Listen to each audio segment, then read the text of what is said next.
अस्सलाम वालेकुम, केम छो बधा? अल्हम्दुलिल्लाह मैं भी सारी छूँ। इंशाल्लाह તમે બી બધા સારા છો. આજે હું તિજોરી સાફ કરતી હતી. તિજોરી ઓલમોસ્ટ સાફ થઈ જ ગયેલી હતી. એટલામાં મારી એક ફ્રેન્ડનો ફોન આવ્યો. એ પાર્લરનું કરે છે તો કે મેં તમને રેડી કરવા આવું છું. ચોલી તમારા પાસે છે પણ ઉપરનું બ્લાઉઝ નથી તો તમે શોધી લેજો. તો હું બ્લાઉઝ શોધવા માટે ચડી તો મારા હાથમાં બ્લાઉઝ સાથે સાથે બધા બહુ કપડાં આવી ગયા. હવે એ આવી જાય એટલે આપણે હાથમાં એવું થઈ જાય કે ચાલો હવે આપણે થોડું ટ્રાય પણ કરી લઈએ.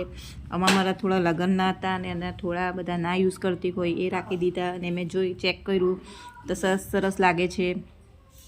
આવી રીતે મેં બધા વારા ફરતી એક એક કરીને ચેક કર્યા તો બધી ચોલીઓ સરસ અને બી યુઝ કરી શકાય એ ટાઈપની હતી. આ ચોલી બી મેં જોઈ લીધી. આ બી લગભગ 4-5 વર્ષ જૂની છે મારી.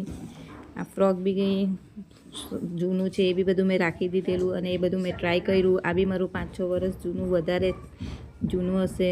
આ ડ્રેસ બી મને સરસ લાગે. આ બધું મેં જોઈ લીધું અને હાથમાં લગ્નની ચોલી પણ આવી ગઈ ને એ બી ચેક કરી તો હજુ બી એનું વર્ક ને કલર ને બધું સેમ જ છે. હજુ કંઈ ફરક આવ્યો નહીં એનામાં ને એકદમ સરસ છે.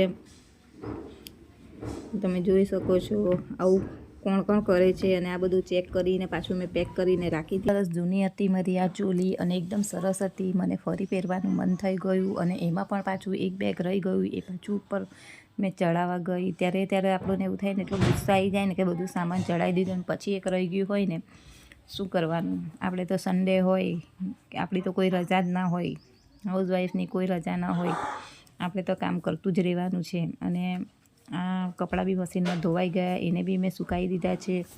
એકવાર તો પોટું વાગી ગયું અને ફરીવાર છોકરાઓએ બગાડ્યું તો મારે પાછું સામે ફરીવાર પોટું મારવું પડ્યું. અને જમવાનો બી ટાઈમ થઈ ગયેલો.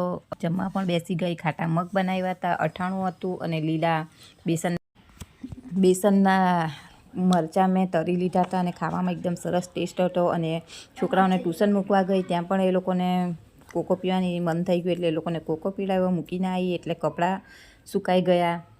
એ કપડાં લઈ લીધા અને હવે આપણે એને ફોલ્ડ કરવાના. આપણે તો સન્ડે હોય યા મંડે હર રોજ કામ કરવું જ પડે છે.